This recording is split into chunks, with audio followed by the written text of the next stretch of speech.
munaasabad lagu soo bandhigay mashaariic dib loogu dhisayo gudaha dalka Soomaaliya ayaa waxa ay ka dhacday magaalada London. Munaasabadaas oo ay soo qaban qaabiyeen ganacsato iyo injineero Soomaaliyeed ee ku dhaqan wadamada Yurub, gaar ahaan wadanka Norway, isla markaana u istaagay in ay mashaariic dib u dhis ah ka sameeyaan gudaha dalka Soomaaliya. Ugu horeyn, ganacsatadii halkaasi mashaariicda ka fulinaysay ayaa waxa ay soo bandhigeen mashaariicda ugu horeysa in ay ka fulin doonaan xaafad ay ugu magac dareen Carta Village oo ku taala gudaha degmada Daynile. sidoo kale waxa ay sheegeen mashaariic kuwaasi la mid ah in ay ka fulin doonaan degmooyinka gobolka Banaadir, gaar ahaan waxa ay tilmaameen degmada Daynile, degmada Kaaraan iyo xeebta Liido. dalada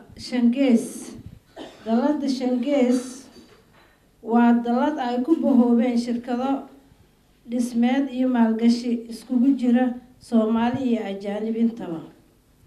ujeedka waa horumarinta Soomaaliyada cusub iyo ka qayb qaadashada dib u dhiska dalka.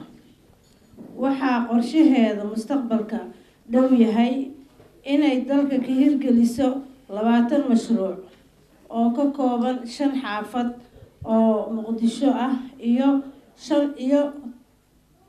10 gobol oo kale oo dalka ah sida Boosaaso, Kismaayo, Hargeysa, Beledweyne iyo Baydhabo.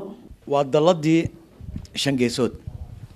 dalada Shangeesood waxay ka kooban tahay Global Beam iyo Carta Company.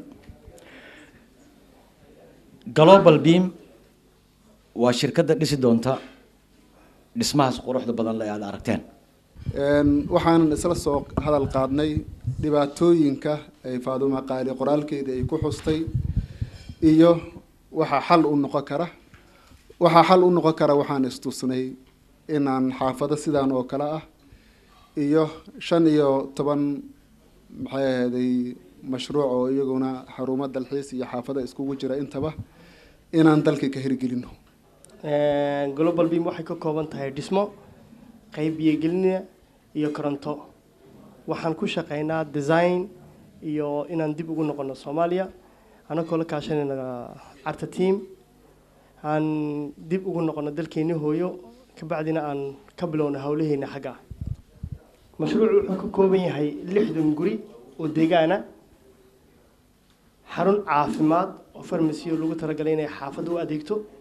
alxamdulillah waxaa caawa inaan isugu nimid horumarka dalka Soomaaliya.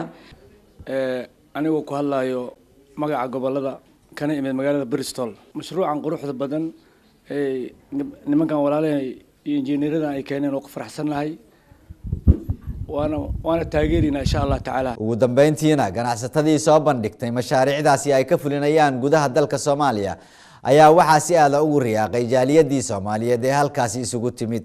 Yusuf Garabey, warbaahinta qaranka Soomaaliyeed, London.